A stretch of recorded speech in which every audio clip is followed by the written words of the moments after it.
lad. I'm gonna see if I can do a little quick circuit tutorial at Liverpool for you in the Cessna, which I'm assuming is the one that you've been flying. For the starting point, I'd recommend using the parking over here, or the gates over there for the big jets. You don't want to be mixing with those boys. Flight conditions, let's see. Let's make it the middle of the day, roughly. About there. Flight conditions. I'm just going to use a preset here. Like scattered clouds, I reckon, yeah. I usually use the live weather, but because it's kind of grey, probably won't be able to see anything at this point. So this should be nice. Here we go, so it just spawns you in like this. So the only thing you need to do to prep the plane beforehand is take off the engine cover so the engine can breathe. Take off this little cover here. This is the static port cover. So that's the static port, which is used for the altitude reading. This is the pitot cover. This pitot tube is what is connected to your airspeed indicator. Sometimes it's useful to use this little ribbon as like a makeshift windsock. Just make sure you're always taking off and landing into wind. Oh, and finally the chocks. Take away the chocks. Here we go. So that's everything you need to do outside the plane. Obviously in a full walk around you'd go and test all the flaps and everything like that, but not necessary in this case.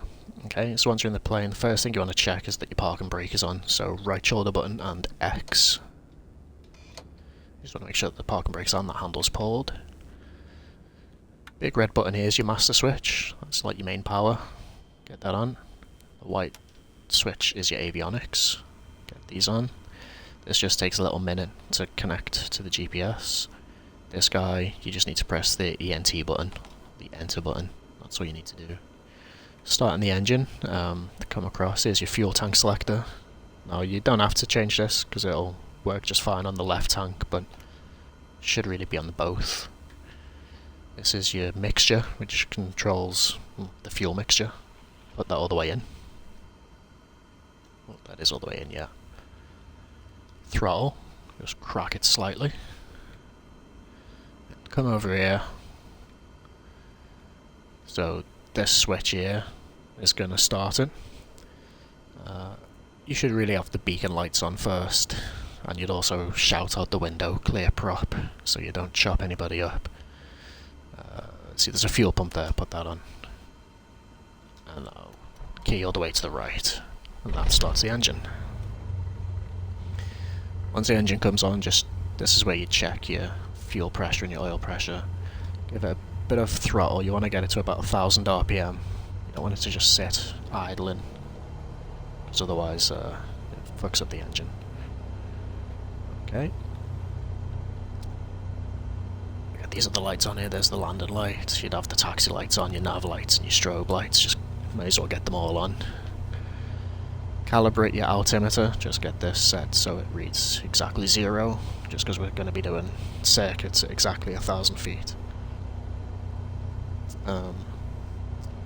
This little switch here is the flaps, controlled using up and down on the D-pad. That's what they're changing there. There's the flaps.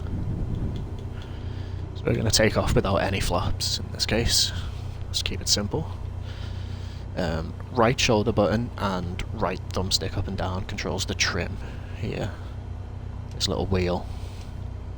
The trim basically is another way of controlling the pitch up and down like that. The reason you'd use that is because, say like you want to hold a certain pitch, you don't want to have to keep holding the controls back constantly. So you can just use the trim to take off the pressure. Right, so take off the parking brake, right shoulder button and X, give it a little bit of power to get going. Start turning over here. Once it gets going you can bring the power back, because it takes more power to get started than it does to keep going. So it can easily speed up and get away from you if you give it too much power. Right, so to get out of the parking area, just come over to the right here, look for the yellow line, follow that. Nice and easy. Right, so I'll just bring the power back and I'll get on the brakes, which is the X button. I find like mashing the X button a bunch of times is better than just holding it, because if you just hold it, it'll kind of like slam on like that.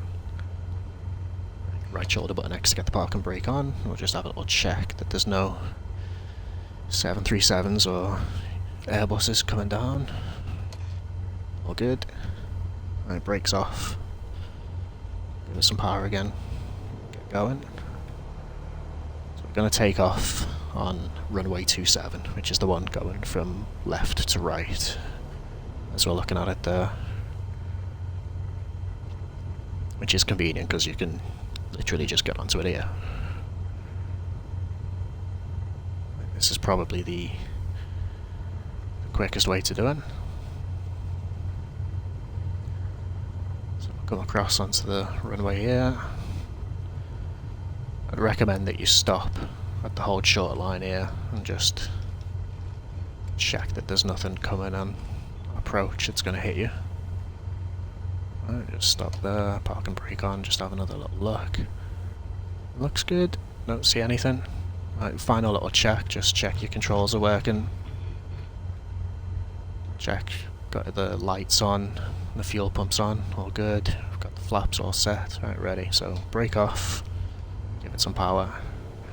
So what we're going to do is we're going to take off, fly the runway heading to about 500 feet. Then we're going to turn left towards the Mersey, we're going to cross over. Then we're going to, on the other side, we're going to fly down towards Runcorn. So it's a simple circuit. So what we're going to fly now is called the departure leg, or the upwind leg, as it's sometimes called. And then we're going to turn onto a crosswind, a downwind, a base, and then a final.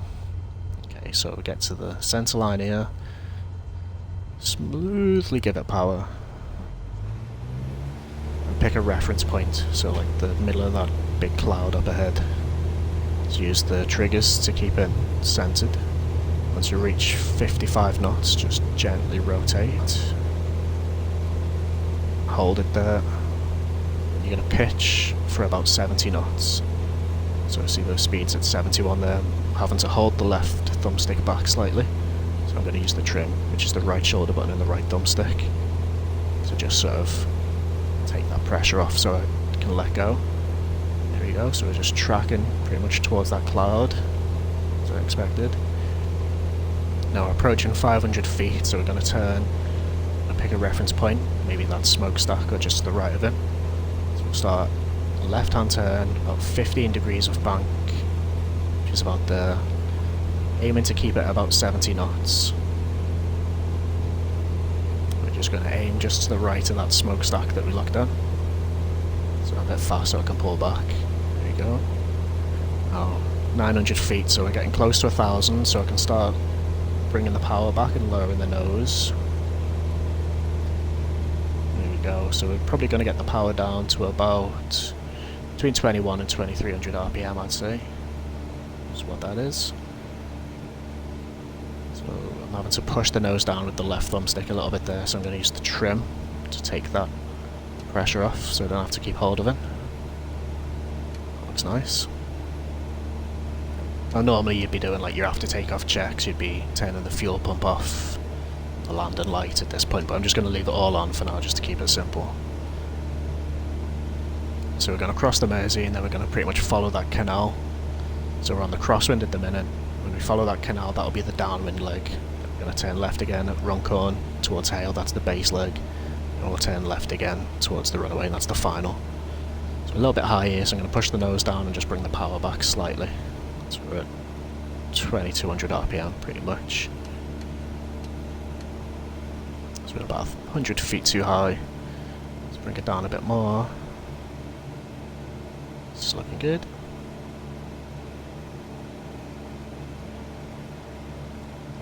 So reference point, I'm going to say that little water feature over there is where I'm going to aim for. So 30 degrees of bank at this point.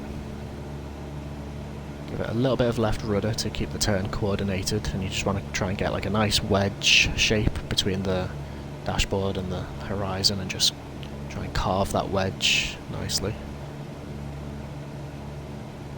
A little bit high still, so I'm going to bring the power back a little bit more. There we go, that's the direction I want to head. So just... there we go. 80 feet too high, that's not too bad. So we're doing 95 knots now. When we deploy our flaps, we need to be in the white section, the little white strip, the airspeed indicator, for extended flap, so we will need to slow down a little bit. But not much.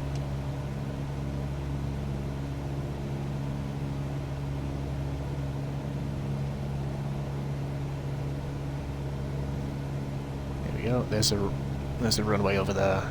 You pretty much want that to be at like a 45-degree angle behind you before you turn onto the base leg.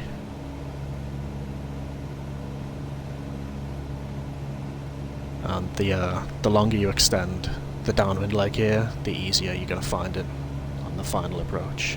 Gives you more time to get stabilised. Okay, so let's get the power up slightly here because we're 50 feet too low.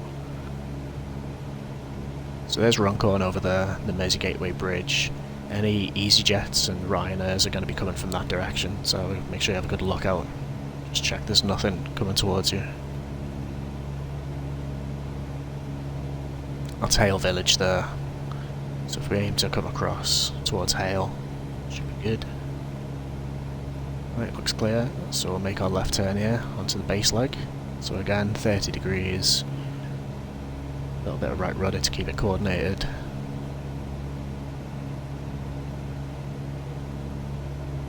It's looking nice.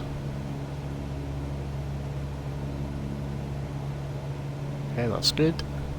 Right, so now we need to start getting down, so let's bring the power back, hold the nose up, just to let the speed drop off. So I'm going to go down to maybe like 1900 RPM or so. Here we go. 86, 85, right, we're inside the white strip pretty much on the airspeed indicator, so I can press down on the D-pad to get the first stage of flaps. 76, so I'm going to aim for between 65 and 70 for the speed. So I control the speed with the pitch. So I'm just using the trim to pull the nose up slightly.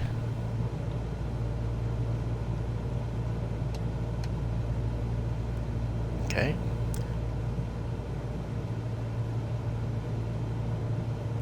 Looking nice and stable, just keep an eye out for anything. Approach there, looks good. Okay, 76, 75, so let's just pitch the nose up slightly, just to bleed off some speed. We don't want to turn too early. You can see the lights to the left of the runway there, that's the poppy lights. You can see there's 4 white at the minute, so we're a little bit high. But we'll lose some altitude in the turn now. So we'll start the turn here. It's looking good. I'm a little bit to the left so I can make it a shallower turn. Now, because we're high, I can lower the power, but I'm going to bring out some more flaps now, down on the D-pad. You can see the speed's dropping now, that's good. So nose down, power back a little bit. So we're pretty high, so let's give it another stage of flap. You can see the speed's really dropping now, so I need to push the nose down to keep that speed. I have to trim it. Now we're descending quite fast, I'm going to give it some power. Even though it says we're high, I can feel that we're descending pretty quickly. There we go. There's 1 red, 3 white, so it's a little bit high. So I'm just balancing my speed with the pitch and my descent rate with the power. It's common to just sink a little bit once you get over these trees, just because of the geography.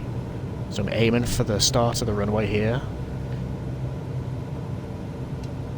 Let's get it trimmed nicely, a little bit fast. That's okay.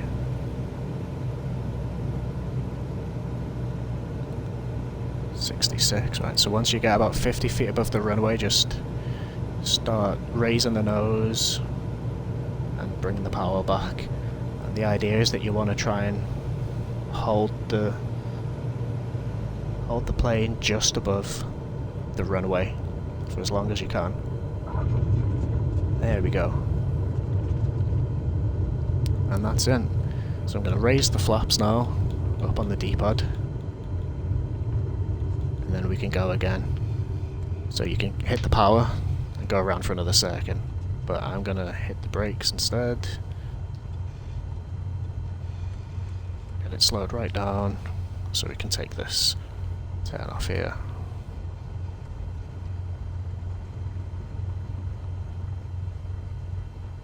Back to the hangar we go. So at this point you can definitely turn off the fuel pump and the landing light.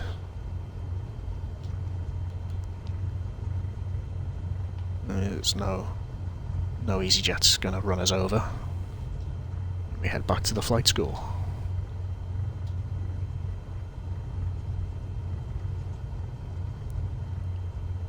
But yeah, that's a basic circuit. You can do a bunch of those. As I say, if you just practice that, you'll be able to get a load of landings and takeoffs in quick succession. You pick it up in no time. Let's get on the brakes here. If you turn too quickly, you risk tipping over. You really do have to slow down for the turns.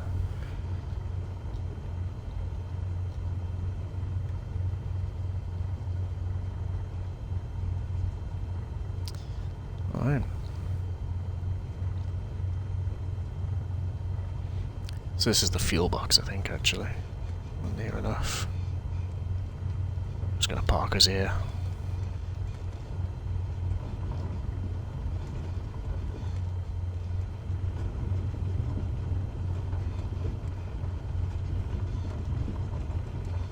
Nice. Okay, and then the shutdown is pretty simple, to be honest. You can just turn off the avionics and then just pull the mixture lever all the way on. Throttle off. Master switch off. Turn off all the other lights if you haven't already.